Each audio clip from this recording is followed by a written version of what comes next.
नाथ नेह दूरी भली, लो रही मजिय जान। निकट निरादर होत है, जो गढ़ही को पानी। क्या कह रहे हैं?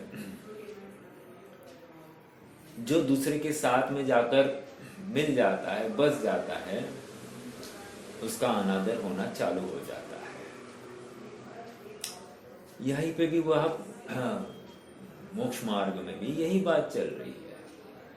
कह रहे हैं ज्ञान अपने में ही शोभा देता है, अपने बाहर गया वहां पर उसकी शोभा पतन को प्राप्त होती है। ठीक है। गाथा 194 195 की चर्चा है। गाथा का पाठ एक बार करेंगे और फिर आगे बढ़ते हैं। बहुत ही मार्मिक ये गाथाएं है, मार्मिक उद्बोधन है और हमको निश्चित ही यहाँ से कोई ना कोई सीख लेनी है। देखो क्या कह रहे हैं गाथाओं में। जो एवं जानिता झादि परम अपगम विशोधप्पा, सागारो नागारो खवेदिसो मोहदो गंती। जो निहद मोह गंठी, राग पदों से खवीय सामने। होज्जम सम सुह दुखो, सो सुखम अक्षयम लहरी। यह जान जो शुद्धात्मा, ध्यावे सदा परमात्मा।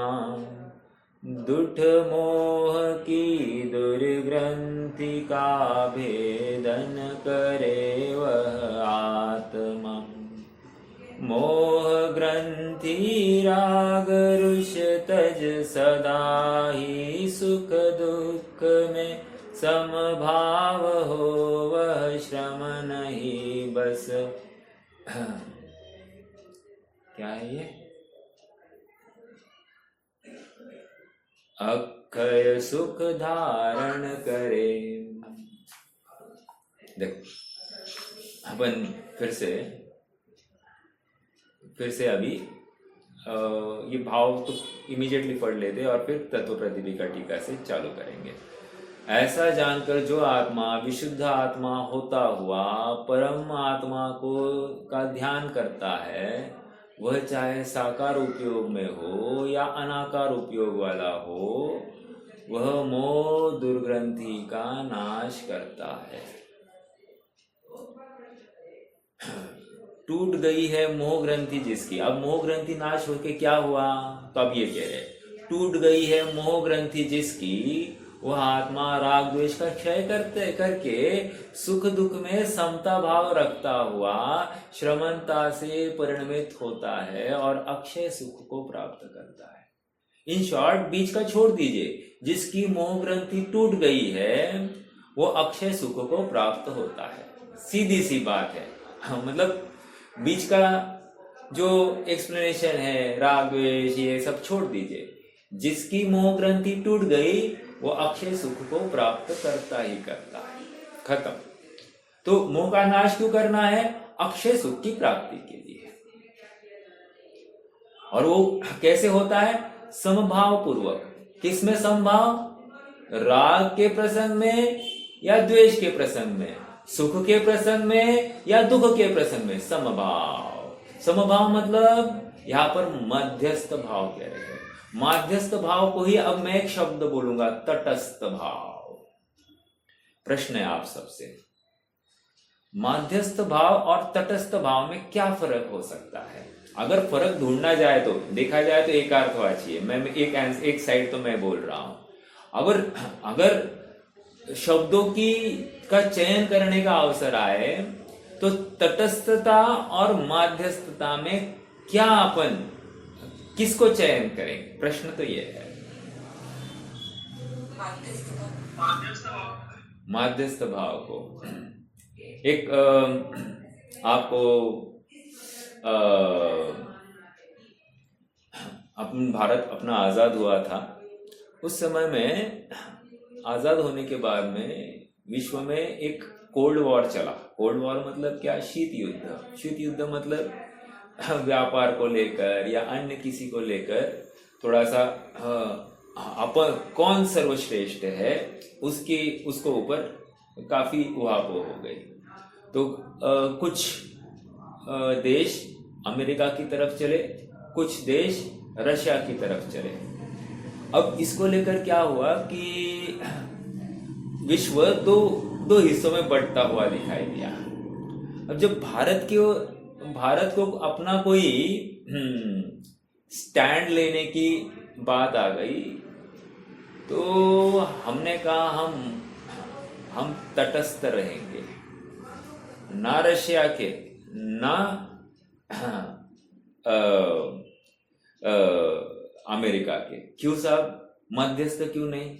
मध्यस्थ को दबाया जाता है, पॉइंट रखना यार, मध्यस्थ को दबाया जाता है, तटस्थ को दबाया नहीं जाता। मतलब आप देखो ना, आप मध्यस्थी करने जाओ, ए तुम मत लड़ो, ए तुम मत लड़ो, समझना थोड़ा सा। जो मध्यस्थी करने जाता है, ए तुम मत लड़ो, तुम मत, वो बोलेगा इसको समझाओ, वो बोलेगा इसको समझाओ। समझ में आ रहा है क्या? अब तटस्थ का क्या फर्क पड़ता है? तटस्थ कुछ बोलेगा ही नहीं। आप समझ रहे क्या तटस्थ और मध्यस्थ में अंतर? ये भारत ने अपना रुख अपनाया जो, हाँ,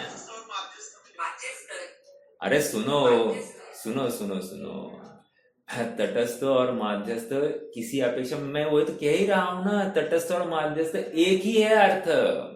लेकिन यदि चयन करने का अवसर मिले तो किसमें ज्यादा दम है, मैं ये पूछ रहा था आप सबसे। मैं भी समझ रहा हूं ना, माध्यस्थ भाव और तटस्थ भाव लगभग एक अर्थवाची है, लेकिन तटस्थता में मुझे कुछ भी रिएक्ट करना नहीं है, और माध्यस्थता में मुझे दोनों में थोड़ा सा बना के रखना है। अर्थात तुम थोड़ा शांत हो जाओ, तुम थोड़ा शांत हो जाओ। आप समझ रहे क्या माध्यस्थता? तो शब्द का चयन कौन सा स्ट्रांग लगता है, तो ये मुझे पूछना था आप सबसे। आप पकड़ रहे कि नहीं पकड़ रहे? तो तटस्थ भाव को ज्यादा वेटेज आता है मुझे।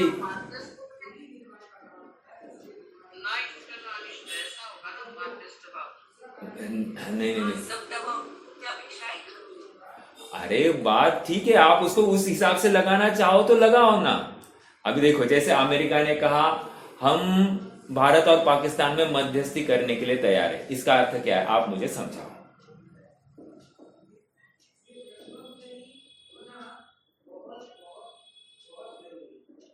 क्या अर्थ है?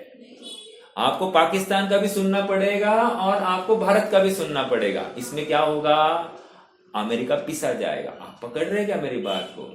अब तटस्थ भाव का अर्थ ये है, ना हम तुम्हारा सुनेंगे ना हम तुम्हारा सुनेंगे, हम हमारे हिसाब से चलेंगे। इसको कहते हैं तटस्थ भाव। तो तटस्थता में अपनी ताकत है, मध्यस्थता में पिसना होता है, ये कह रहा हूं मैं। हालांकि यहां पर माध्यस्थ भाव ना सुख ना दुख, दोनों में साम्य भाव। सुख हो तो भी कुछ फर्क नहीं पड़ता, दुख हो तो भी कुछ फर्क नहीं पड़ता, यही अर्थ है। शब्दों का चयन में अपन कैसे और आगे बढ़ सकते, इतना ही मैं आप सबके सामने पक्ष रखता हूं। और ये पक्ष मैं मेरे दिल का थोड़ा कह रहा हूं, मुझे कहा इतना ज्यादा समझता है, मैं भी सुनता हूं विद्वानों को, उनकी बात मैं आप सबके सामने रख रहा हूं। और ये डॉक्टर साहब ने माध्यस्थ भाव और तटस्थ भाव में तटस्थता का महत्व समझाया, मतलब, और मुझे वो बिल्कुल रास्त पड़ा, और इसीलिए मैं आप सबके साथ में शेयर कर रहा हूं।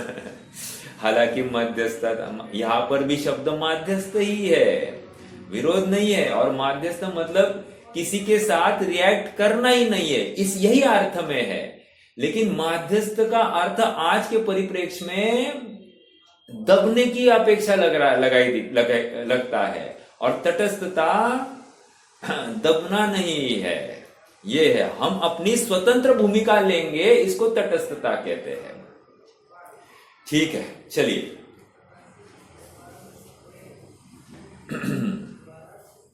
कहा थे अपन? देखो, आचार्य अमृतचंद्र तत्व प्रतिविका टीका में इन गाथाओं के भाव को इस प्रकार स्पष्ट करते हैं। यथोक्त विधि से जो शुद्धात्मा को ध्रुव जानता है, अंडरलाइन द वर्ड यथोक्त विधि, और शुद्धात्मा को ध्रुव जानना है, जानेगा नहीं। देखो यहां पर भी एक शब्दों के ऊपर गौर करना, जानने के ऊपर बहुत वेटेज दिया जा रहा है। जाने बिना काम होगा नहीं। जो जानता मैं शुद्ध हूं, वहां पर भी जानने के ऊपर जोर है। या फिर 17वीं 18वीं गाथा, यह नृपति है यह जानकर।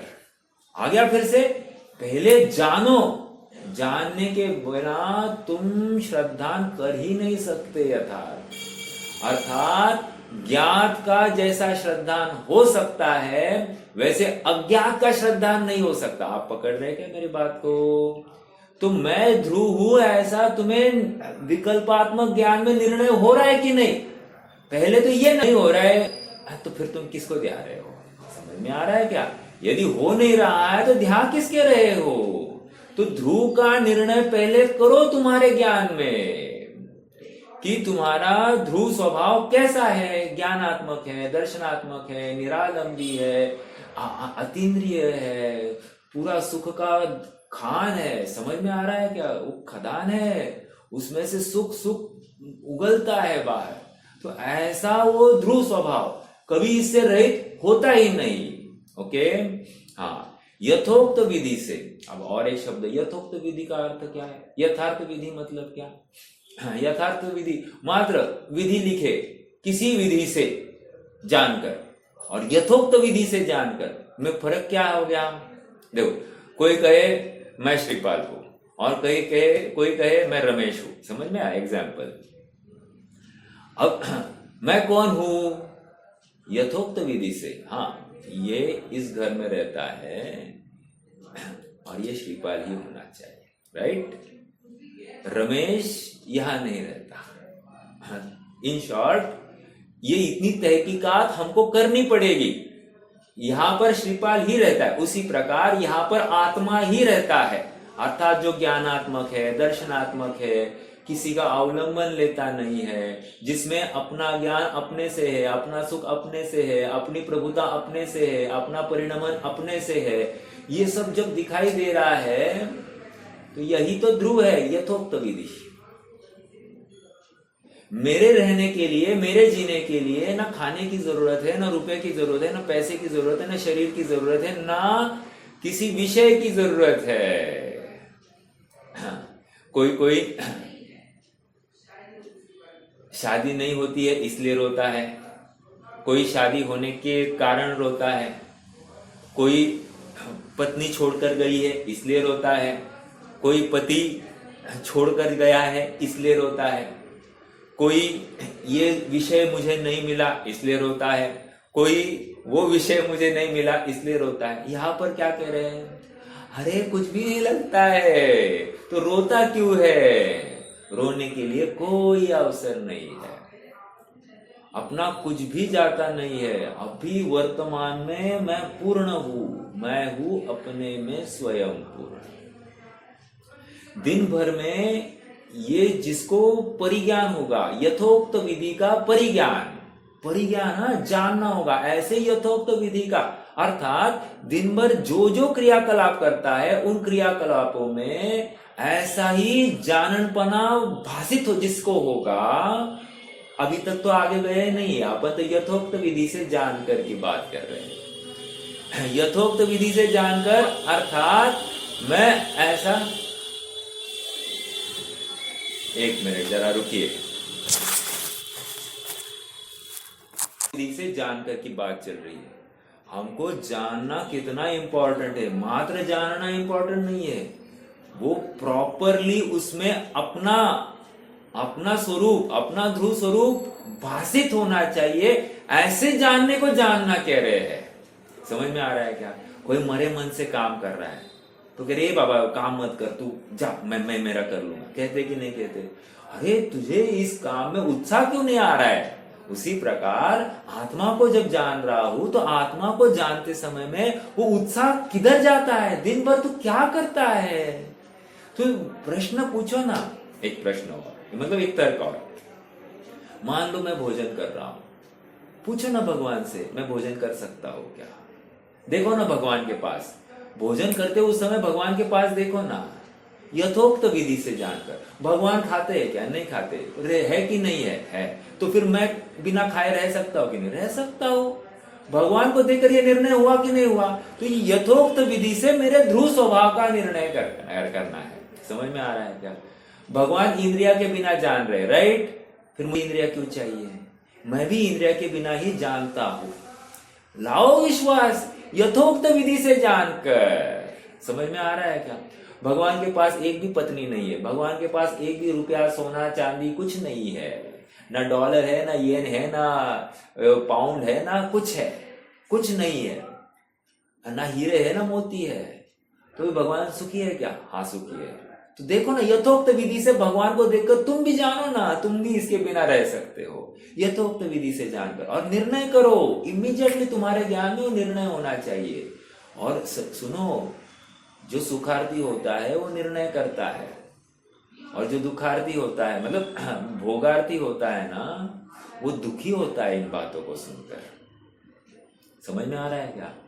उसको लगता है धर्म पढ़कर मैं दुखी ज्यादा हो गया हूं। बहुत कठिन बात है ये। और हमारे में से 70-80% लोग ऐसा ही महसूस करते होंगे, क्योंकि वो विषयों को छोड़ना नहीं चाहता है ना। विषयों में उसको सुख लगता ही लगता है। उसकी श्रद्धा में विषय में सुख है। समझ में आ रहा है क्या? और उस सुख के पीछे वो आत्मा को निग्लेक्ट कर रहा है। तो आत्मा सुख स्वभावी है कहेगा, लेकिन मानेगा नहीं। तो यथोक्त विधि से जाना नहीं है। तुम्हें वो स्ट्रांग कन्विक्शन, स्ट्रांग विश्वास आना ही चाहिए। वो एक रुचि आनी चाहिए, वो उल्लास, वो एक अंदर में अहोभाव अपने स्वभाव के प्रति आना ही चाहिए। जब वो उल्लास नहीं आता है ना, तो विश्वास भी नहीं आता है। और फिर विश्वास नहीं होगा ना, तो मरा मन से ना काम भी 100% सही नहीं होता है। सामायिक में भी बैठेगा, लेकिन सामायिक में भी मैं शुद्ध हूं, मैं बुद्ध हूं, खत्म। समझ में आ रहा है क्या? मैं आनंद सुखमय हूं, और फिर गया भटका। वो क्या कर रहा होगा, ये क्या कर रहा होगा, यार वो तो ऐश कर रहे हैं, अपन ही यहाँ पर बैठे हैं। तो मतलब अपने में अपनी प्रभुता नहीं दिखाई दे रही है, उसको पर में ही प्रभुता दिखाई दे रही है। अर्थात कोई एंजॉय कर रहा है, इसको लगता है और मैं नहीं कर रहा हूं, तो I am doing something wrong. कोई मर्सिडीज में घूम रहा है और एकदम ऐशो आराम का जीवन है, उसको ग्रेट दिखाई दे रहा है। कोई नौकर चाकर लगाकर अपना भोजन पान ऑर्डर देता है, ये बनाकर रखना है, ये बनाकर रखना, मैं आ रहा हूँ, तैयार रखना भोजन, गरम गरम उसके सामने भोजन आ रहा है। अपने को क्या लगता है, यार हम पसीना बहाकर ये भोजन बना रहे हैं और वो एकदम ऐशो आराम में कर रहा है यार। और वो तो धर्म नहीं करता, मैं धर्म करता हूँ। अब ये दुखी हो रहा है। समझ में आ रहा है क्या? क्यों हो रहा है दुखी? क्योंकि ये उस कार्य का कर्ता बना है, उस पुण्य भाव का कर्ता बना है, और इसलिए अज्ञानता में और दुखी हो रहा है उस पुण्य भाव का कर्ता बनकर। समझ में आ रहा है? आज्ञा देखो, एक भोगार्थी होगा, वो तो जो जिसको कुछ समझ नहीं है, वो तो एकदम फुल टू पाप भाव में एकदम कर्ता बन रहा है, उसकी तो कोई बात नहीं है। लेकिन जो कोई सुखी होने के लिए प्रयास कर रहा है, अर्थात धर्म में थोड़ी सी अपनी चेष्टा करता है, प्रवृत्ति करने की यत्न करता है, उसकी तकलीफ ये है कि उसको सब भोगार्थी दिखाई देते हैं और वे सुखी दिखाई दे रहे हैं, और इसको लगता है कि मैं ही इन भोगों से वंचित हुआ हूं। और इस वंचित होने के कारण इसको लगता है यार मेरे जितना दुखी और कोई नहीं है। समझ में आ रहा है क्या? अर्थात इतना बढ़िया तत्व ज्ञान मिलने के बावजूद भी ये दुखी ही रहा। समझ में आ रहा है क्या? चलिए, कोई प्रश्न पूछ रहा था क्या मुझे? आज थोड़ी आहट हो गई थी अभी। किसी को प्रश्न था? हाँ बोलिए बोलिए।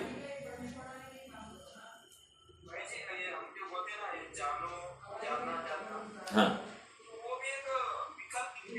राइट, यस यस यस, विकल्प है ना।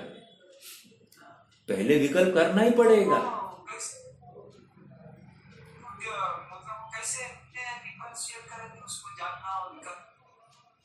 अरे दूसरी बात यह है, हाँ, जो जानता जानता हम बोल रहे हैं, एक्चुअली उसके पीछे ऐसा भाव है कि उसको अपना मत मानो।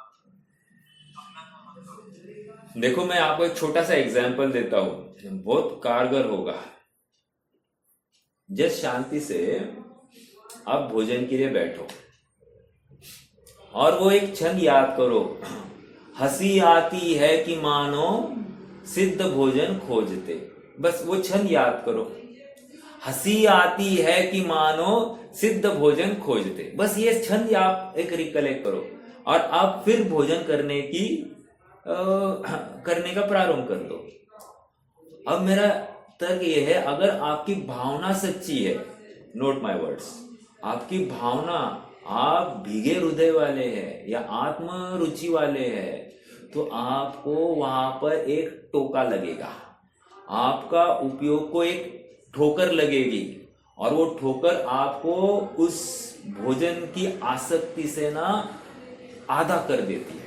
याद रखना इस बात को, भोजन संबंधी जो आसक्ति है ना आधा कर देती है। वो जो पहले धमाधम खाने की भूख लगी है एकदम, और उस समय बहुत फटाफट खाने की भावना हो गई, अभी बोला ये मैं क्या कर रहा हूं, वो स्वयं को प्रश्न पूछ रहा है, मैं तो अनशन स्वभावी हूं और ये खाने का भाव या अपराध है ना, ऐसा उसको अपराध बहुत फील होगा और उसको लगेगा हे प्रभु, ऐसा अवसर कब आएगा कि मैं अपने अनशन स्वभाव को ध्याता हुआ, अनाहारी तत्व को ही ध्याता हुआ इस भोजन से अलिप्त, इसके बिना भी रह पाऊं, ऐसी वो अद्भुत अवस्था कब प्रकट होगी, ऐसी भावना आएगी। और जब वो भावना आती है ना, तो अपने आप भोजन करता हुआ भी उस भोजन करने में उसको ग्लानि भाव हो रहा है, आत्मनिंदा हो रही है। समझ में आ रहा है क्या? ये अभी भी सब विकल्प में ही चल रहा है, अभी तक आत्मा में गया नहीं है। ये इतने चिंतवन में ये इसको हटाया, इसकी आसक्ति को आधा कर दिया। वो आसक्ति की कमी आपने को दिखाई नहीं दे रही क्या? तो यथोक्त विधि से ये जाने बिना आत्मा की रुचि आती ही नहीं ना। समझ में आ रहा है क्या? इसको कह रहे यथोक्त विधि। यथोक्त विधि मतलब सच्ची वितराग की भावना, वितरागता की भावना भाई है, ये सच्ची भावना भाई है। वो टूटा है ना वहां उसका आसक्ति, यही वो वितरागता की तरफ झुका है। इसी को बनारसी दास जी गर्भित शुद्धता कहते हैं। ऐसी भावना को गर्भित शुद्धता कहते हैं। और ये गर्भित शुद्धता उस प्रगट आत्मानुभव के काल में जो शुद्धता प्रकट होती है, उसके अंकुर है। अंकुर ऐसा कह रहे वे अंकुर है। अगर ये भाव ही नहीं आया तो वहां तक पहुंचेगा ही नहीं। ये भाव आना अत्यंत अत्यंत जरूरी है। इसलिए यथोक्त विधि से जानकर, अरे जब हम कह रहे हैं आगम का सेवन युक्ति का आलंबन, ये क्या है मुझे थोड़ा सा आप समझाइए ना। आगम का सेवन युक्ति का आलंबन और क्या है? यही इसी को ये एप्लीकेशन को कह रहे हैं आगम का सेवन युक्ति का आलंबन। आप क्या खाली शास्त्र लोगे उस समय में युक्ति और प्रबल युक्ति कौन, निर्बल युक्ति कौन, ये विचार करेगा नहीं। अरे दिन भर खाली स्वाध्याय करता बैठेगा। अरे इसको व्यापार है, धंधा है, गृहस्थी में बैठा ये जीव है, इसको कहो तो आत्मा के बारे में सोचने के लिए समय नहीं, और ऐसा जीव आत्मा अनुभव कर रहा है तो कैसे करेगा? ऐसे यथोक्त विधि से प्रत्येक समय में तू चेता रहा है स्वयं को, तू चेत स्वयं को निज पद में। क्या है वो? निज आत्मा की, वो 412वीं गाथा है समय सार। तू चेत निज को आत्म पद में, चेत कर निज ध्यान कर। तो पहले क्या है वो? बोलिए मुकेश भैया।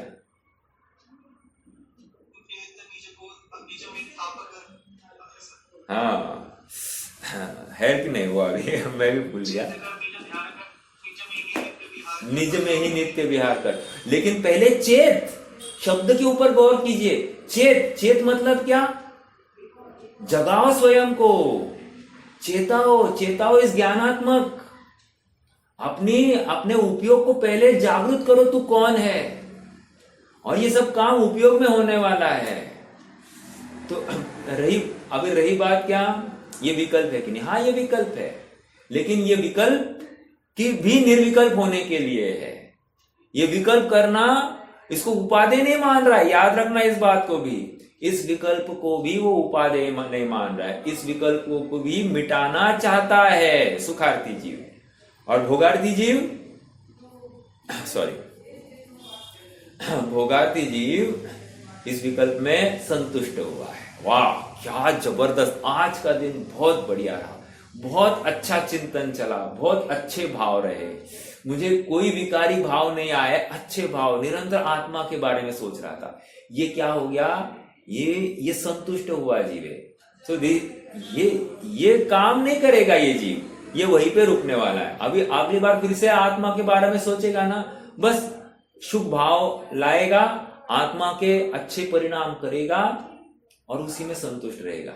उसको लगेगा इसमें आत्मा है, राइट? ऐसा नहीं। चेताने के बाद में वहां चेताने का भाव, वहां पर भी खेल भाव है, वहां रुकने की भावना नहीं है, आगे बढ़ने की भावना है।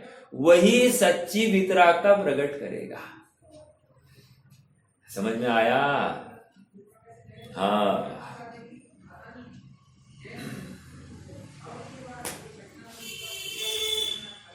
आगे बढ़े।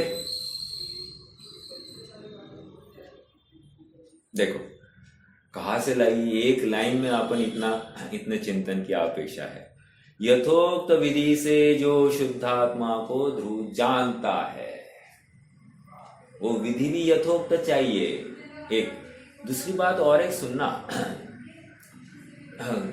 तुम्हारा निर्णय अर्थात वो यथोक्त विधि अगर यथार्थ नहीं होगी आत्मा के विकल्प संबंधी, हाँ, यदि तुम लोगे आत्मा शुद्ध है, आत्मा ध्रुव है, हाँ ये अच्छा है, बहुत अच्छा लगता है, शरीर नहीं है, ऐसा एकदम शांति से बैठो तो भाषित होता है, हाँ शरीर अलग भाषित हो रहा है, ये आत्मा का कार्य आत्मा में हो रहा है और शरीर का कार्य शरीर में हो रहा है, बस शांति में बैठे हुए ये भाषित हो रहा है। इसको भाषित होने के बाद भी ये प्रयास नहीं कर रहा है आत्मा में जाने का, यहां तक आ गया था। अब इसको करना क्या था? अब जोर लगाना था, वही सुखमय है तो बाकी ये क्रियाकलापों में क्यों उलझू?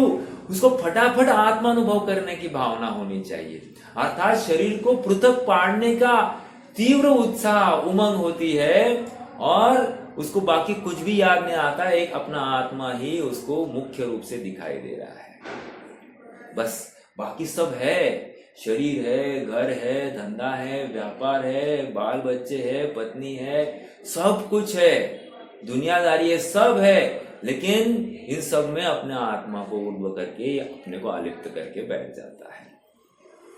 ऐसी है वो दृष्टि, यथोक्त विधि। और मैं ये कहना चाह रहा था, विधि अगर यथोक्त नहीं होगी तो अनात्मा को ही वो पकड़ेगा। समझ में आ रहा है? अर्थात उस अनात्मा मतलब मैं किसको कह रहा हूं अभी? वो विकल्प है ना, शुभ विकल्प हुए थे, वहीं पे वो संतुष्ट हुआ तो उसी को वो आत्मा समझेगा, उस विकल्प को वो आत्मा समझेगा। और जो सुखार्थी होगा उस विकल्प को विकल्प जानेगा, बंध का कारण मानेगा, और जो अपना ज्ञायक स्वभाव है, ज्ञायक स्वभाव की ओर झुकाव मतलब उसके लिए प्रयासरत होगा। और जो विषयार्थी है वो उसी में संतुष्ट होगा, अर्थात उसी विकल्प को आत्मा मानकर वो आगे प्रयास नहीं करेगा। मेरा एक प्रश्न है, ये विकल्प अच्छा था कि गलत था? अच्छा था, तो इसको आप खराब क्यों कह रहे हो? खराब इसलिए कह रहा हूं क्योंकि यहां तक आने पर भी इसको आत्मा नहीं मिला, अर्थात 95% मेहनत करने पर भी उसको 100% थोड़ी कहा जाता है। 95% मार्क्स इज 95 ओनली, नॉट 100%।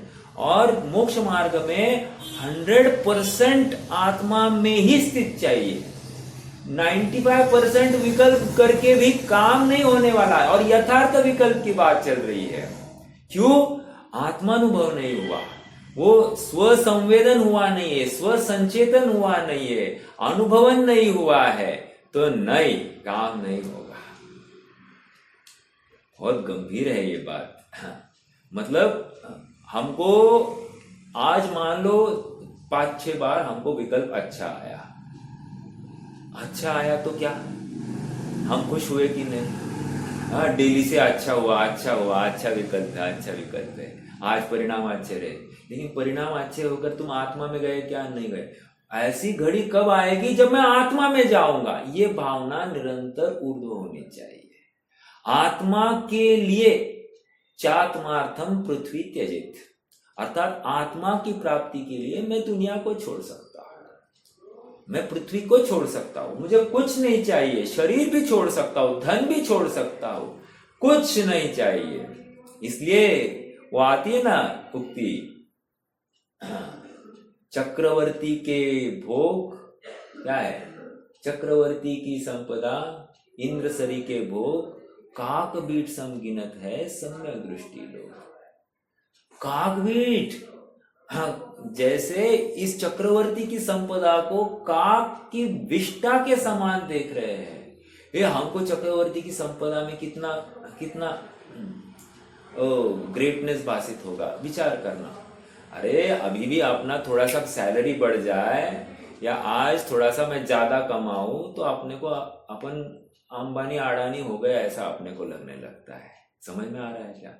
तो वो चक्रवर्ती की संपदा, उस संपदा को भी देखता तक नहीं, आंख तक उठाता नहीं है। थोड़ा सा और, आज अभी रिजल्ट आया, किसको एक उत्सुकता थी कि क्या होगा, क्या हुआ होगा अपने यहाँ का, बाकी का तो जाने दो, अपने यहाँ कौन जीता, ओवरऑल तो एटलीस्ट इतना तो देखना चाहिए कौन जीता। हाँ ये आया तो अच्छा फीलिंग किसको आया? हाँ ये आया, अच्छा हुआ, चलो अच्छा हुआ, इनको मेजोरिटी मिली, ऐसा किसको हुआ?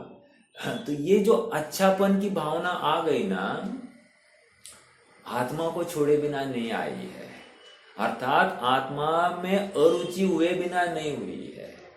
और ये भी मेरा अपराध है। इसमें खेद भाव कितने जनों को व्यक्त हुआ? जानने के बाद में यार क्या हुआ, इस उपयोग को ये जान के आने के बाद में भी क्या हुआ? At the end of day कुछ भी नहीं हुआ। मैं क्यों आनंद मना रहा हूं? तो इन सब में मैं व्यस्त त्रस्त अभ्यस्त हूं, अर्थात इसी का मैं अभ्यास करता हूं, इसी में मैं दिन भर व्यस्त हूं, और इसी के कारण मैं त्रस्त हूं। ये परिणाम बाहर जो जा रहे हैं और इसको समझ में नहीं आ रहा, इसके प्रॉब्लम क्या है? क्या मतलब आप विचार करना, ये इतने सी बात में जानने में कितना जोर है।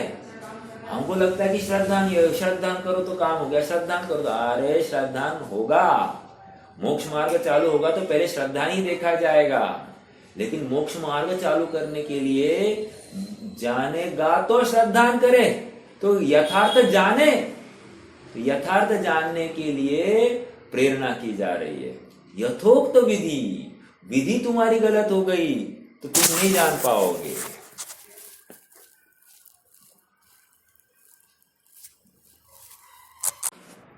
इस मुकाम तक आ गए हैं कि हम लॉजिकल रीजनिंग सब कर रहे हैं, अर्थात थोड़ा शांति से बैठो, तो हमको इमीडिएटली भाषित होता है कि जाननपना ये ज्ञान है और ये शरीर का कार्य है, शरीर में जो हलन चलन हो रहा है सब वो शरीर का दिखाई दे रहा है, वो पुद्गलात्मक दिखाई दे रहा है, स्पर्श रस गंधात्मक दिखाई दे रहा है, और ये मेरा जाननपना ये चेतनात्मक मुझे अलग से दिखाई दे रहा है, भाषित हो रहा है।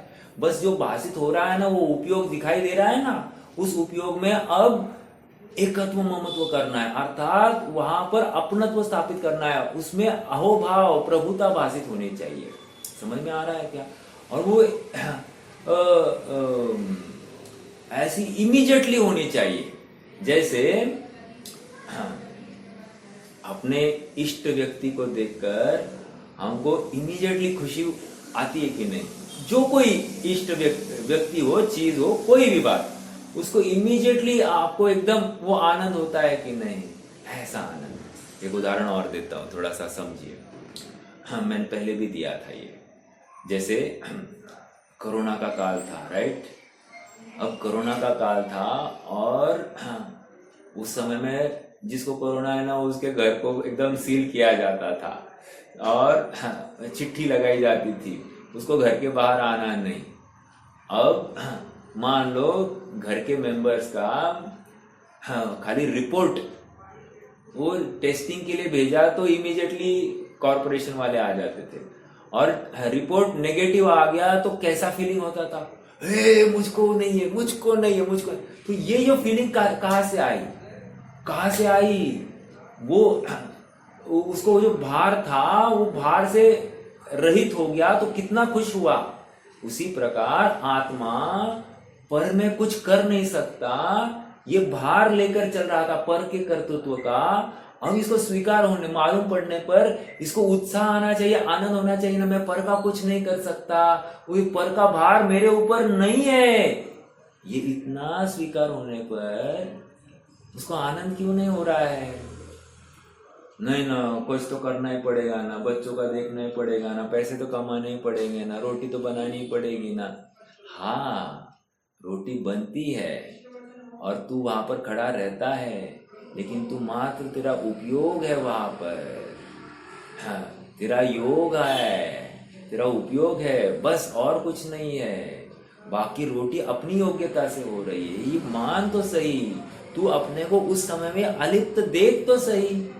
ये प्रवचन हो रहा है, प्रवचन हो रहे हैं, वचन निकल रहे हैं, उस समय में भी मैं आत्मा मात्र ज्ञान कर रहा हूं। ये वचन भाषा वर्गणाएं वे अपनी अपनी निकल रही है, ऐसा निर्णय तो कर सही।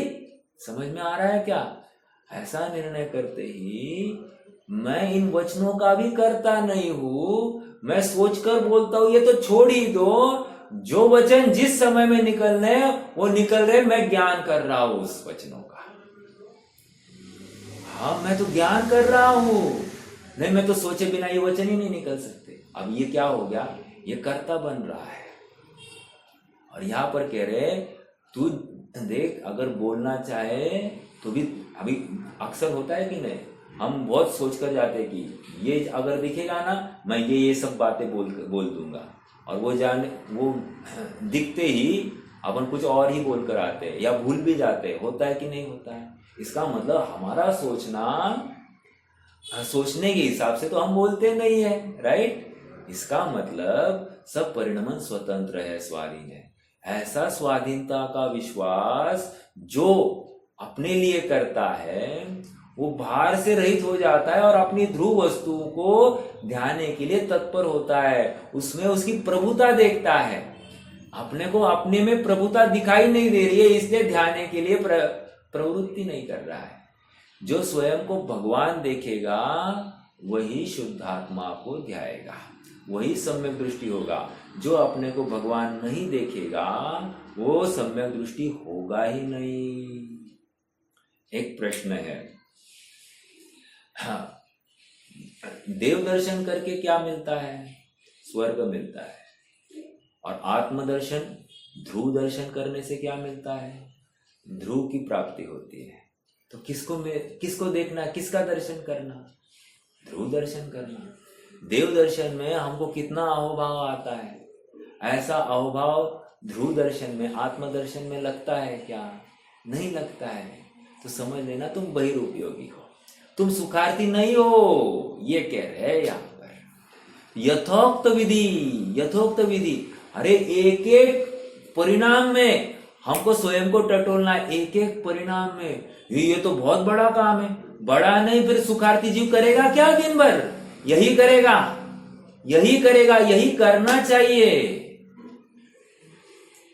आश्चर्य की बात है, नहीं ये सब बातें हमको नहीं हजम हो रही तो फिर अब हम क्या कर सकते हैं? तुम्हें ये बात भी हजम नहीं हो रही तो हम क्या कर सकते हैं? लेकिन यथोक्त विधि यही है, जाना है तो इसी मार्ग से जाना पड़ेगा, इसी चिंतन से गुजरना पड़ेगा, उसके बिना नहीं। समझ में आ रहा है क्या? क्योंकि आज तुम्हारी आत्मा में रुचि है ही कहाँ? तो आत्मा में रुचि नहीं है तो आत्मा संबंधी जानकारी इकट्ठा करनी पड़ेगी ना, और आत्मा को बहुमान तुम्हें आना पड़ेगा ना। बहुमान आए बिना आत्मा में नहीं जाएगा, और बहुमान आने के लिए आत्मा को अच्छे से समझना पड़ेगा। समझ में आ रहा है क्या? और अच्छे से समझने के लिए बारंबार उसके बारे में चिंतन करना पड़ता है। जैसे किसी को गांधी जी के बारे में सोचना है, तो गांधी जी क्या करते थे, कैसे उठते थे, कैसे बैठते थे, वो बार बार उसी के बारे में चिंतन करता है। Over the period of time, महीने 2 महीने में इसको गांधीपना अपने में ही प्रकट हुआ, ऐसे भाषित होता है। और उसकी हाल चाल, बोल चाल, सब कुछ उस गांधी की तरफ से, उसकी सोच भी गांधी के हिसाब से होने लगती है। ये कब हुआ? 2 महीना इसने विकल्प किया है, उसके बारे में सोचा है, तब जाकर ये हर चीज के बारे में सॉल्यूशन उसने गांधी कैसे सोचेंगे ऐसा समझकर ही आगे किया है। समझ में आ रहा है क्या? हाँ, उसी प्रकार आत्मा कैसे है, आत्मा क्या करता है, यह हर समय में हम जानेंगे। जैसे मैं गाड़ी चला रहा हूं तो मैं आत्मा क्या कर रहा है, पूछो ना प्रश्न स्वयं को, बस ये जागृति है। यथोक्त विधि, आत्मा तो ज्ञान और उपयोग में ही है। समझ में आ रहा है क्या?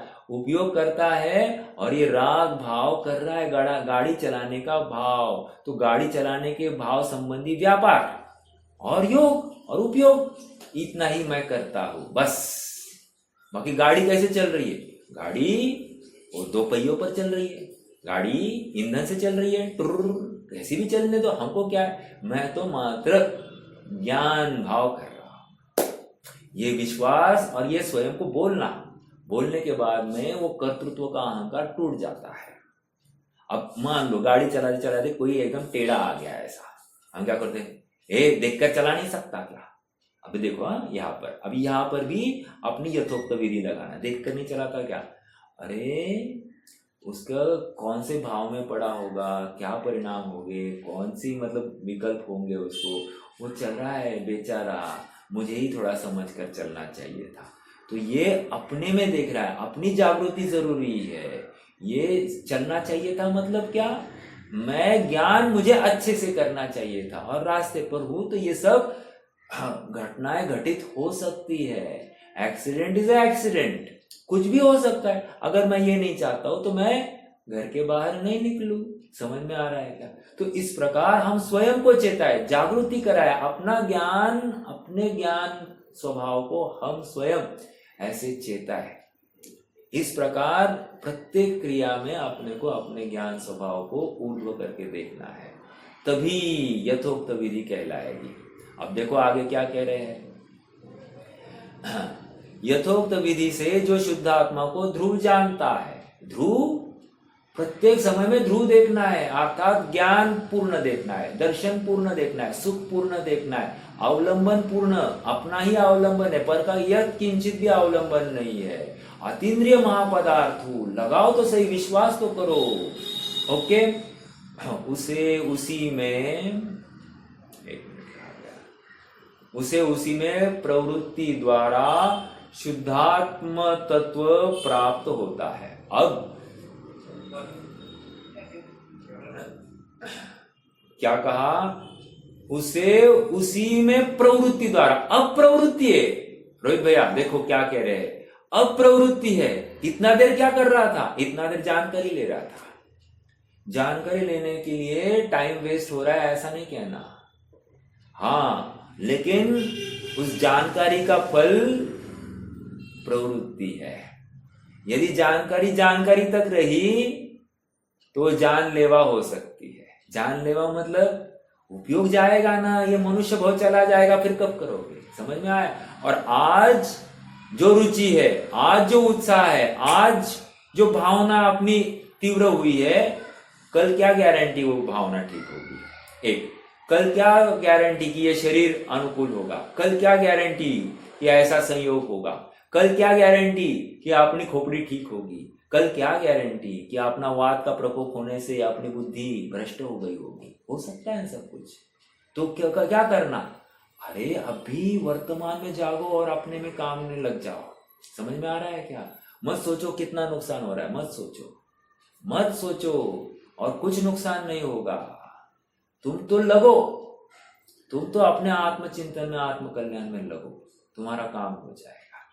समझ में आ रहा है क्या। सुखी होना है तो ये सब करना पड़ेगा। सब कुछ छोड़ने की तैयारी, सब कुछ छूटेगा इस बलबूते पर ही तुम धर्म मार्ग में लगो। सब कुछ सब छोड़ के चले जाने वाले, तुम नहीं छोड़ोगे तो वो तुम्हें पागल ठहराकर तुम्हें अलग करने वाले हैं। समझ में आ रहा है क्या। हाँ, क्योंकि तुम उनमें मैच हो ही नहीं सकते। देखो क्या कह रहे हैं, प्रवृत्ति द्वारा शुद्धात्म तत्व प्राप्त होता है और उससे अनंत शक्ति वाले चिन्मात्र परम आत्मा का एकाग्र संचेतन लक्षण ध्यान होता है। ध्यान किसमें होगा, प्रवृत्ति होने के बाद हो गया। समझ में आ रहा है। हाँ, और आत्मा के ध्यान की बात चल रही है। आत्मा का ध्यान हुआ तो धर्म ध्यान, और आत्मा का ध्यान नहीं हुआ तो आर्त ध्यान, रौद्र ध्यान। लो, जहां पर आत्मा का ध्यान नहीं है तो आर्त ध्यान, रौद्र ध्यान ही है। कैसे लगाए इसको। अब हमको अक्सर प्रश्न होता है कि नहीं, अभी अपना ये स्वाध्याय चल रहा है, ये कौन सा ध्यान लेंगे। तो मैं अक्सर कहता हूं कि यदि ये प्रयास अपना शुद्धात्मा में, प्रवृत्ति में हो जाता है तो फिर इसको विशुद्ध भाव कहा जाएगा। और यदि ये प्रयास हमारा यहां पर रुकना, सुनना, आत्मा की जानकारी मात्र के लिए है, आत्मा में प्रवृत्ति की भावना के लिए नहीं है, तो ये आर्त ध्यान, रौद्र ध्यान में ही चला जाएगा। जैसे ये परिग्रहानंदी रौद्र ध्यान चला जाएगा। परिग्रहानंदी मतलब जानकारी इकट्ठा की। ये सुनना, क्या जबरदस्त बात है। जानकारी इकट्ठा की और संतुष्ट हो गया, हाँ आत्मा ऐसा है, ग्रेट। और मैं कल ये मिलेंगे ना, उनको सबको ये सुना दूंगा। जबरदस्त बात, जबरदस्त। तो दूसरों को सुनाने के लिए इसने जानकारी इकट्ठा की। कह रहे ये परिग्रहानंदी रौद्र ध्यान। माय डियर, कहां बैठे हो, आत्मा नहीं है। विचार करना हम कैसे अपना चिंतन को ठीक करें, ये बात चल रही है। और सुनो, ये भी अगृहित मिथ्यात्व है। इस भाव में तुमने, ये गृहित मिथ्या, आई एम वेरी सॉरी। इस भाव में तुमने इसको नए सिरे से इकट्ठा किया है। ज्यादा संगी पंचेंद्रिय होकर तुमने ज्यादा देर अकल चलाई है, इसलिए। अर्थात धर्म की कल्पना तुम्हारे बुद्धि के अनुसार करते हो, जैसी बताई है शास्त्रों में भगवान ने, वैसी नहीं करते हो, तो तुम देर अकल चला रहे हो, तुम गृहित मिथ्यात्व हो। समझ में आ रहा है कैसे बना रहे। मतलब सच्चे देव शास्त्र गुरु के पास में है, उनकी वाणी उनके पास, उनका अनुसरण कर रहा है, और फिर भी मिथ्या दृष्टि। ऐसा क्या हुआ, ये ऐसा हुआ। मतलब अपनी छोटी सी भूल को भी पकड़ना, ये जिम्मेदारी अपनी, कर्तव्य अपना। समझ में आ रहा है क्या। कैंसर का एक कीटाणु, मान लो 1000 कीटाणु थे, एग्जाम्पल 1000 कीटाणु थे, 1000 निकाल दिए, एक बच गया है, उसको छोड़ देना क्या। उस कैंसर के कीटाणु को छोड़ देना क्या। हम क्या कहेंगे, साहब इसको भी निकाल दो और एक बार चेक करके ले लो पूरा, कुछ भी नहीं रहना चाहिए, हम बार बार नहीं आ सकते, है कि नहीं, और थोड़ा सा आज एक दिन और रुकेंगे, कहते कि नहीं कहते? ये क्यों कह रहे हैं? इसलिए कह रहे हैं ना, बाद में परेशानी नहीं होना। उसी प्रकार अपने उपयोग में क्या कमजोरी है, इसको बारंबार खंगालो, खंगाल कर देखो, आपको कुछ ना कुछ मिलेगा ही मिलेगा। ग्रेट, विचार करना है ना। आगे, हाँ, फिर उस ध्यान के कारण साकार अर्थात सविकल्प उपयोग वाले की अथवा अनाकार निर्विकल्प उपयोग वाले की, दोनों की अविशेष रूप से एकाग्र संचेतन की प्रसिद्धि होने से अनादि संस्कार से बंधी हुई अति दृढ़ मोह की दुष्ट गांठ का भेदन हो जाता है। मोह की गांठ तो भेदन करने के लिए क्या करना पड़ा? एक शुद्धात्मा का अवलंबन। मोह का नाश नहीं करना है, शुद्धात्मा का ग्रहण करना है। आनंद स्वभावी अपने शुद्धात्मा का संचेतन करना है, उसी में एकाग्र होना है, उसी में रमना है, उसी में जमना है।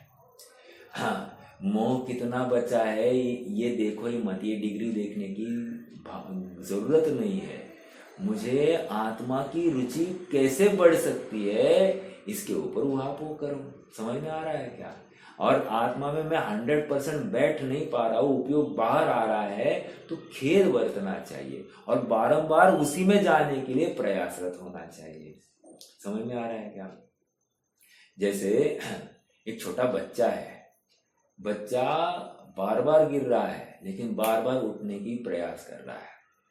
यदि उसको खड़ा करने के लिए अपन सपोर्ट दे तो वो अपने हाथ को नहीं उठ लेता, वो स्वयं के बल पर उठना चाहता है। करना चाहता है कि नहीं करना चाहता है?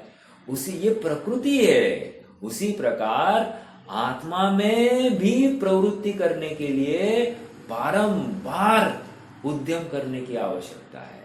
और कोई आकर मुझे पुश करे तो मैं आगे जाऊं, ये होगा ही नहीं। मैं स्वयं स्फूर्ति से इसमें प्रवृत्ति करूं। कल की ही बात है, मैं थोड़ा आप सबसे बात रखता हूं। हाँ, समय तो हो गया है वैसे, चलो छोड़ दीजिए, अपन आगे बढ़ते हैं। क्या है उदाहरणों में? चलो, साकार उपयोग वाला और निराकार उपयोग वाला, इसका क्या हो गया? अविशेष रूप अर्थात साकार है या निराकार है, अरे उपयोग है ना, बस अविशेषपना। अविशेषपना देखो, अविशेषपना देखा मतलब क्या? अरे उपयोग का प्रवाह कहां से आ रहा है? साकार हो नहीं तो निराकार हो, उपयोग कहां से आ रहा है? उस आत्मा से आ रहा है। तो वो प्रवाह जहां से आ रहा है, वो प्रवाहमान वहीं पे खड़ा है फिर। तो अब मुझे प्रवाह को देखकर किसको देखना? प्रवाह को देखकर आत्मा को देखना।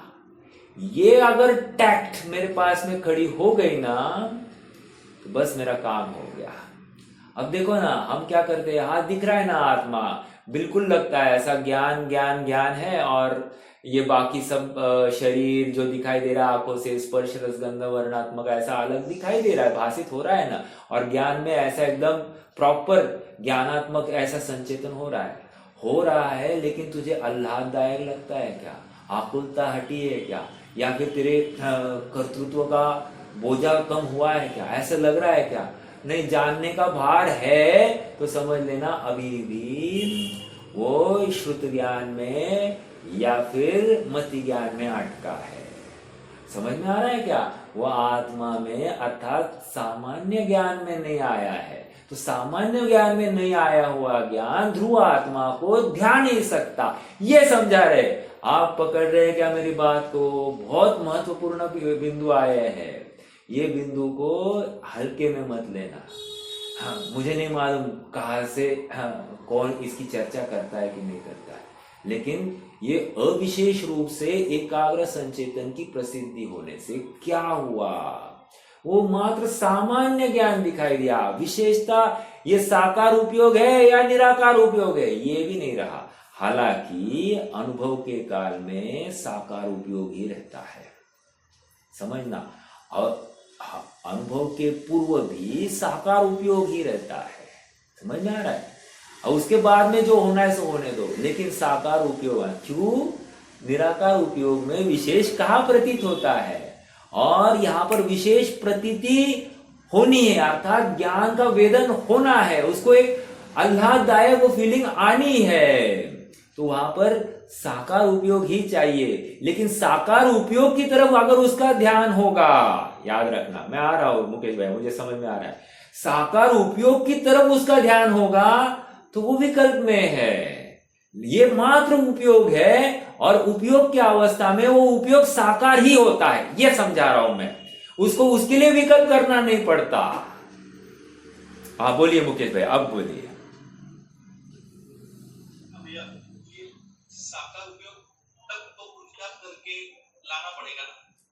हाँ तो विकल्प क्या है? विकल्प साकार ही है, निराकार नहीं होता। विकल्प जब भी होगा वो साकार ही होता है। तो करना पड़ता है कि बात नहीं, ये हो जाता है, ऐसा ही है। वो पुरुषार्थ जीव स्वयं सुखार्थी जीव करता है, और करने के लिए उस साकार उपयोग का कर्ता नहीं बनता है।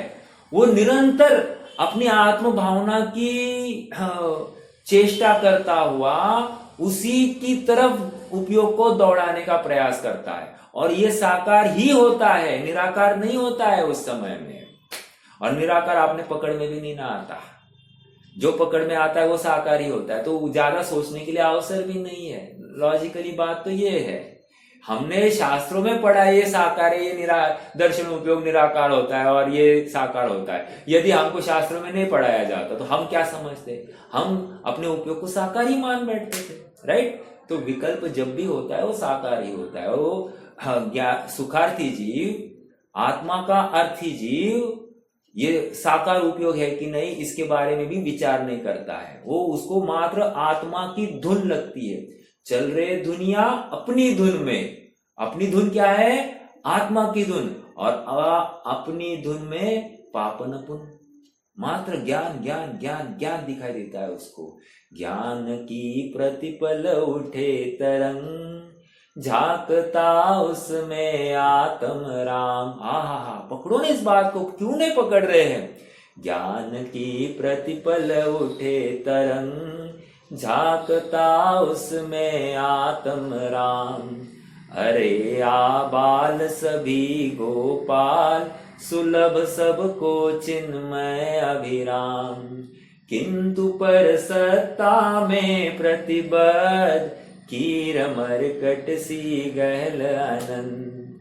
अरे पाकर खोया भगवान, न देखा मैंने कभी बसंत। अरे पूरा जिनागम का सार भर दिया है कवि ने इसमें। आप देखो तो सही आंखें खोलकर, मात्र धुन में मत अटको, उसके भाव को पकड़ो। सब कुछ यहीं पे है, सब यहीं पे है। ये चार पंक्तियां आप याद करो, आपका चिंतन, कहते हैं ना, eat cricket, live cricket, drink cricket, सब चलता है कि नहीं? वो जो क्रिकेट का अर्थी है, वैसे ही जो आत्मा का अर्थी है, ईट आत्मा, ड्रिंक आत्मा, लिव आत्मा। आत्मा बन के तुम जियो। देखो तुम्हारा काम नहीं होगा तो होना ही चाहिए। चैलेंज है, चैलेंज। हाँ, ये विश्वास आना ही चाहिए, ऐसा आत्मविश्वास आना चाहिए। होगा ही।